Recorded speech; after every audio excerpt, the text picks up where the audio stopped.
Kannur railway സ്റ്റേഷനിൽ വെച്ച് അന്നത്തെ മന്ത്രി വീണ ജോർജിനെതിരെ നടന്ന പ്രതിഷേധം, അതേ തുടർന്നെടുത്ത വധശ്രമ കേസ്, ഈ കേസിലാണ് ഇപ്പോൾ തുടരന്വേഷണം നടത്താൻ ആഭ്യന്തര വകുപ്പ് തീരുമാനിച്ചിരിക്കുന്നത്. ഇതുമായി ബന്ധപ്പെട്ട വിശദമായ അന്വേഷണം വേണമെന്ന ഈ കേസിൽ പ്രതിയേർക്കപ്പെട്ട KSU പ്രവർത്തകരുടെ പരാതി പരിഗണിച്ചുകൊണ്ടാണ് ആഭ്യന്തരമന്ത്രി തുടരന്വേഷണത്തിന് നിർദ്ദേശം നൽകിയിരിക്കുന്നത്.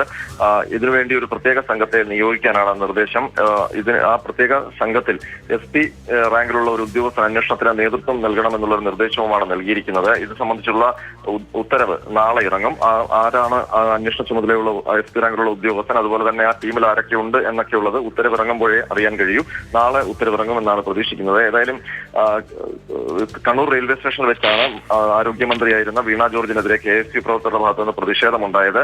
ആ പ്രതിഷേധവുമായി ബന്ധപ്പെട്ട് വലിയ വിവാദം ഉണ്ടാവുകയും ചെയ്തിരുന്നു. അതിൽ KSU കണ്ണൂർ ജില്ലാ പ്രസിഡന്റ് പ്രതികളാക്കിയിരുന്നു. മാരകായുധങ്ങളുമായി മന്ത്രി വീണ ജോർജിനെ വധിക്കാൻ ശ്രമിച്ചു എന്നുള്ളതായിരുന്നു കേസ്. എന്നാൽ മാരകായുധം ഉണ്ടായിരുന്നില്ല, കരിങ്കൊടി മാത്രമായിരുന്നു പ്രവർത്തകരുടെ കയ്യിൽ ഉണ്ടായിരുന്നത് എന്നൊക്കെയുള്ള മറുവാദവും ഉണ്ടായിരുന്നു. അതിനുശേഷം പിന്നീട് ഈ കേസുമായി ബന്ധപ്പെട്ട് പിന്നീടും ചില വീണ ജോർജിന്റെ ഭാഗത്തു നിന്നുള്ള പ്രതികരണങ്ങൾ ഉണ്ടായി. അത് പിന്നീട് വീണ്ടും വിവാദമായി.